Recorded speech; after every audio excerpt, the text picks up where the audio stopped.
Hello tout le monde. J'aimerais m'exprimer sur le petit privilège. Selon moi, quelqu'un ou une, si on veut parler au féminin, les personnes qui sont considérées beaux dans la société. Le beauté, le petit privilège. La beauté n'est pas synonyme à intelligence.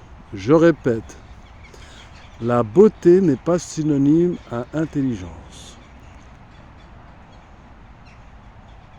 Bien qu'on soit dans une société d'apparence, c'est la société du spectacle, c'est théâtral.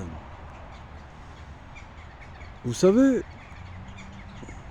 surtout les métiers commerciaux, de la vente, de la communication. Une personne qui est bien présentable, avec les caractéristiques que demande la société, ces personnes seront toujours bien vues.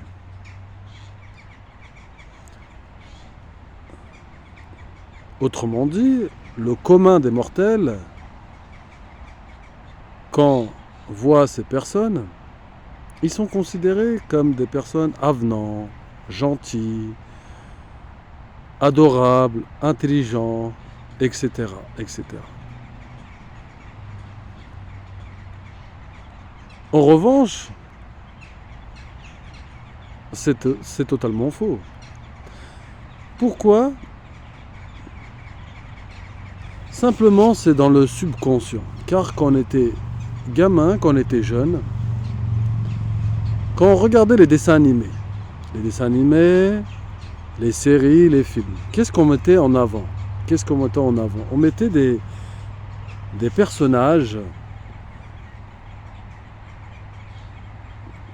qui correspondaient à ce que la société veut. Par conséquent, ils sont qualifiés de personnes gentilles. Et c'est toujours ces personnes qui ont été choisies le rôle principal. Le rôle principal de la série, du film. C'est ce qu'on veut mettre en avant dans la société. Les gens, généralement, inconsciemment, ils s'identifient à ces gens. Ça veut dire, quand on arrive dans une boutique, on voit une personne élégante, très très belle, souriante, on va tout de suite lui accorder son attention. On va l'écouter. Or, une personne qu'on peut qualifier de laid, de mocheté,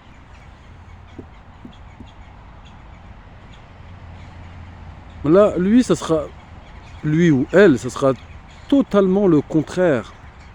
On dira que la personne est méchante, qu'elle n'est pas intelligente, qu'elle n'est pas avenante, etc., etc.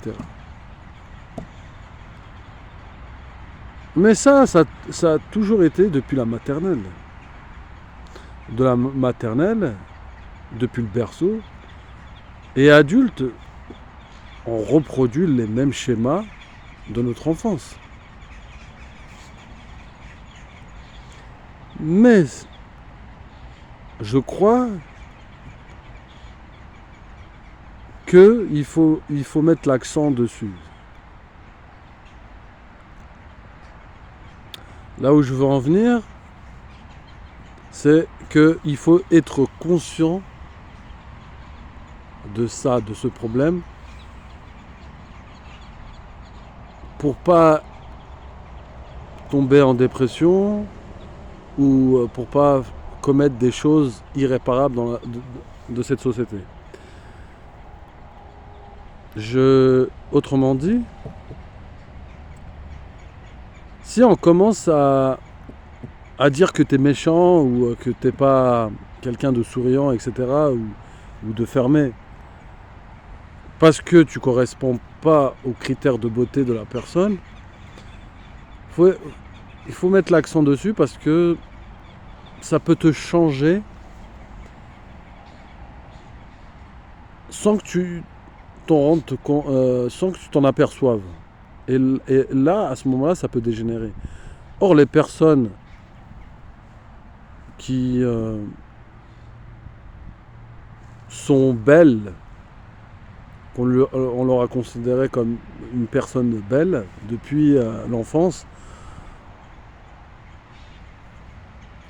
on est souvent allé vers elles en leur disant des choses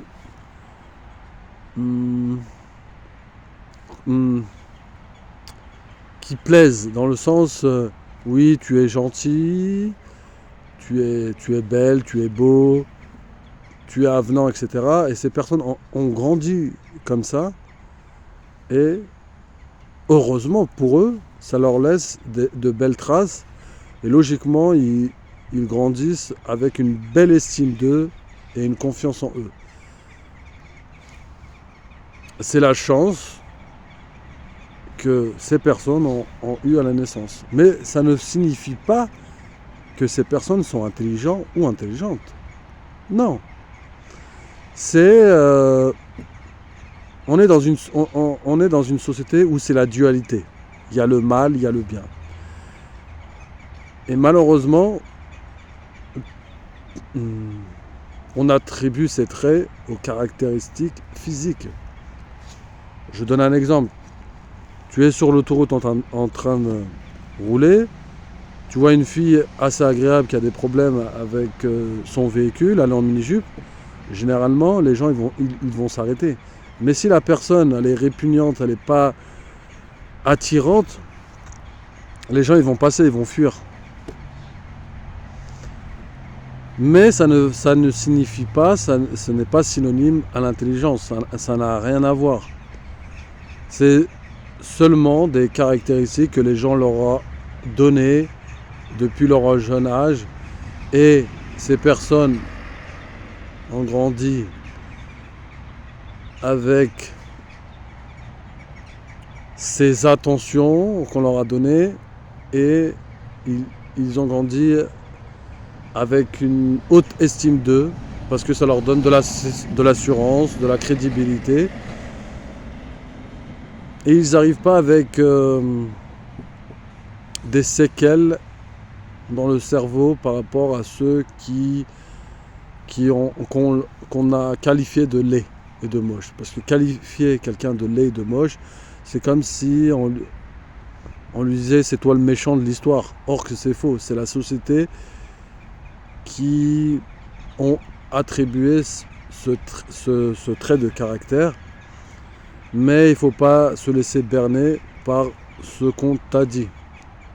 Il est vrai, et je le répéterai toujours, les traces qui t'ont mis dans ton cerveau quand tu étais jeune, c'est vrai que ça peut laisser des traces indélébiles. Et ça, malheureusement, il faut en être conscient. C'est tout. Je veux m'arrêter là pour cette vidéo.